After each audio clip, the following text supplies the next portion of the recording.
Good morning বন্ধুরা, আশা করি সমস্ত বন্ধুরা অনেক অনেক ভালো আছেন। আমার নিউ ব্লগে সবাইকে স্বাগত। আজকে আমি কোথায় গেছিলাম আর সকালবেলা কি কাজ করলাম আপনাদের সাথে শেয়ার করছি। পুরো ভিডিওটা অবশ্যই দেখবেন, দয়া করে স্কিপ করবেন না। আজকে বৃহস্পতিবার, বড় ছেলেকে স্কুলের গাড়িতে তুলে দিয়ে আসার পর নিত্য কাজ যেরকম বাড়িতে থাকে সব সারার পর স্নান করে পুজো নিয়ে বসেছি। পুজো করতে বৃহস্পতিবার অনেকটা টাইম লাগে। আজকে ছোট ছেলেকে স্কুলে দিতে যাওয়ার হয়নি, তাই পুজো করার সময় পেয়ে গেলাম, পুজো নিয়ে বসে পড়লাম। একদিকে কিন্তু আমি গ্যাসে হালকা করে গ্যাসটা কমিয়ে দিয়ে ভাত বসিয়ে দিয়েছি। এদিকে বরমশাইও ডিউটি যাবে আর এদিকে পুজোও দেবো, তাই একসাথেই সব কাজ করছি। আমার সিংহাসনে সবাই জানেন লোকনাথ বাবা রয়েছে। অনেক বন্ধুরাই জানেন, যে সমস্ত পুরনো বন্ধুরা ভিডিও দেখেন আর যে সমস্ত বন্ধুরা দেখেন না নতুন, আমার লোকনাথ বাবা আছে। আমি লোকনাথ বাবাকেই মোছামুছি করে পরিষ্কার করে, বৃহস্পতিবার যেহেতু তাই পোছাপুছি করে নিলাম। তারপরে ওনাকে যেরকম সাজিয়ে রাখি মুকুট চেন সব পরিয়ে দিলাম পইতে, তারপরে ধুতিটা পরিয়ে দিচ্ছি। হালকা ঠান্ডা পড়ে গেছে, এতদিন গরম ছিল বলে ধুতিটা খুলে রেখেছিলাম। যেহেতু আমাদের গরম লাগছে, ঠাকুরেরও গরম লাগছে, তাই খুলে দিয়েছিলাম। এখন দেখছি হালকা হালকা ঠান্ডা, তাই বাবাকেও ধুতিটা পরিয়ে দিলাম। তবে সিংহাসনে লক্ষ্মী জগন্নাথ সবই আছে, তবে সেগুলো পর তো সেগুলোকে আর জামা মানে কোনো কিছু পরানো হয় না। লোকনাথ বাবা যেহেতু মূর্তির পাথরের, তাই ওনাকে ধুতিটা পরানো হয়।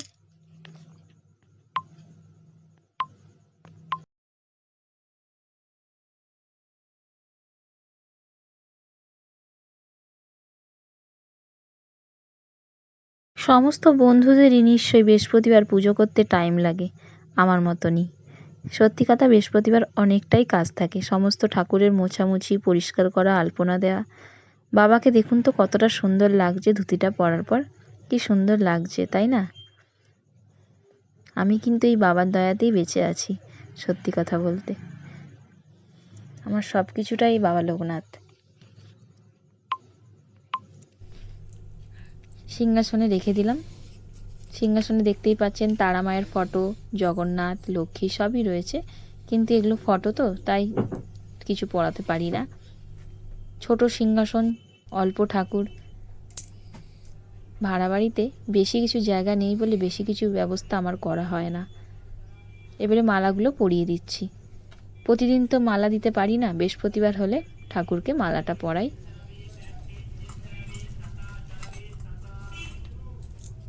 যে সমস্ত বন্ধুরা ভিডিওটা দেখছেন, ভিডিওটা দেখার পর কমেন্টে জানাবেন কেমন লেগেছে।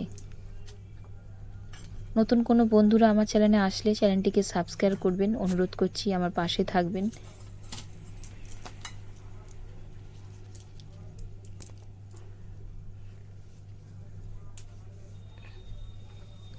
অনেক নতুন নতুন ভিডিওর ছাড়ার পর কমেন্ট পাই, তবে কমেন্টগুলো কোথা থেকে করছেন বা নাম এই দুটো যদি উল্লেখ করতেন খুব ভালো লাগতো।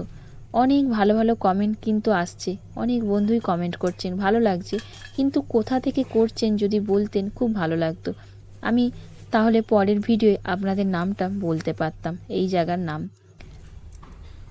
তুলসীতলায় শিবের মাথায়ও মালা পরিয়ে দিলাম। এটা আমাদের উঠোনে আছে তুলসী মঞ্চ। বৃহস্পতিবার আলপনা দিই, তাই আলপনাও দিয়ে দিলাম।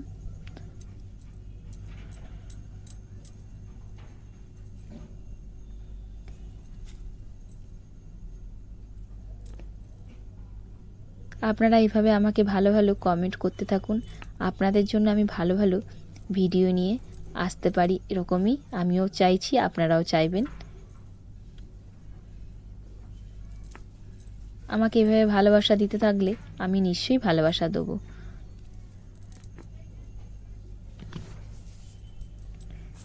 যতটা পারি সেরকমভাবে আমি সমস্ত কিছু কাজ করি আর আপনাদের সাথেও শেয়ার করি।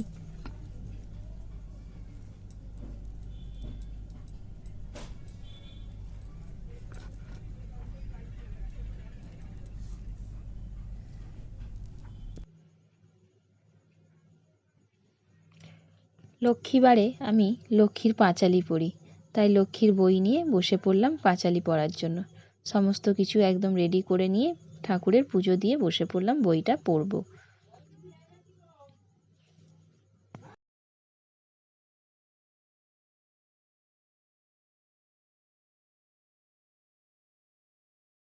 প্রত্যেকটা বৃহস্পতিবারই লক্ষ্মীর পাঁচালী নিশ্চয়ই সমস্ত বন্ধুরা পড়েন।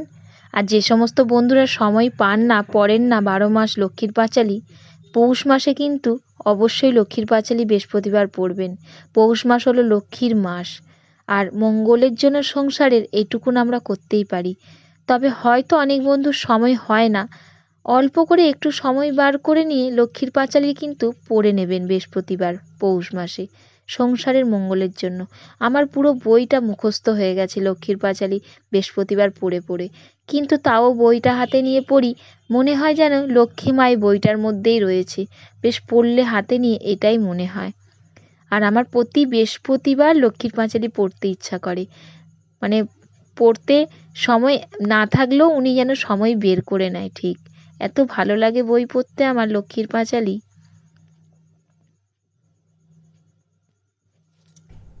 সিংহাসনটা দেখুন কতটা সুন্দর লাগছে, প্রদীপ জ্বেলেছি, ধূপ জ্বেলেছি, দেখতে কি ভালো লাগছে, মালা দিয়ে পুরো সাজানো, ফুল দিয়ে।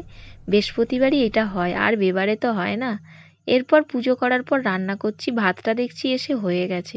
তারপরে বড়ি ভাজা করছি, বৃহস্পতিবার যেহেতু নিরামিষ, বড়িটা আজকে ভেজে নিয়ে শিলে বাটা করব, কাঁচা লঙ্কা, নুন আর তেল দিয়ে।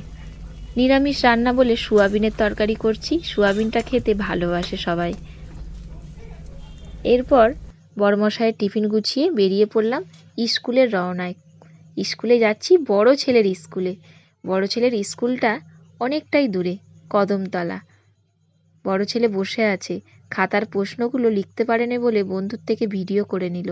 তারপরে আমরা হাঁটতে হাঁটতেই বেরিয়ে আসছি, কারণ আজকে আমরা ব্যাংকে ঢুকবো। তাই স্কুলের পথ ধরে আমরা হেঁটে, কিন্তু স্কুলটা অনেকটাই দূরে, তাও আমরা হেঁটে হেঁটে আসছি। বাবু বলছে আমি তো সবসময় টোটোতে যাই, আজকে আমি হেঁটে যাব, চলো। অনেকগুলো পায়রা গম খাচ্ছিল রাস্তার ধারে, এখন তো আর পায়রা পাখি দেখাই যায় না। ব্যাংকে ঢুকলাম, ব্যাংকে কাজ মেটানোর পর বাড়িতে ফিরলাম, তখন 11:15 বাজে। বাবুর তো স্কুলে ছুটি হয় 10টা 10-এ। হেঁটে আস্তে আস্তে অনেকটাই টাইম লাগলো, তারপরে ব্যাংকে কাজ মেটালাম। এই করতে করতে 11:15 বেজে গেল। পেটে তো ছুঁচো ডন মারছেই, তাই আগে তরকারি আর ভাত নিয়ে বসে পড়েছি খেতে।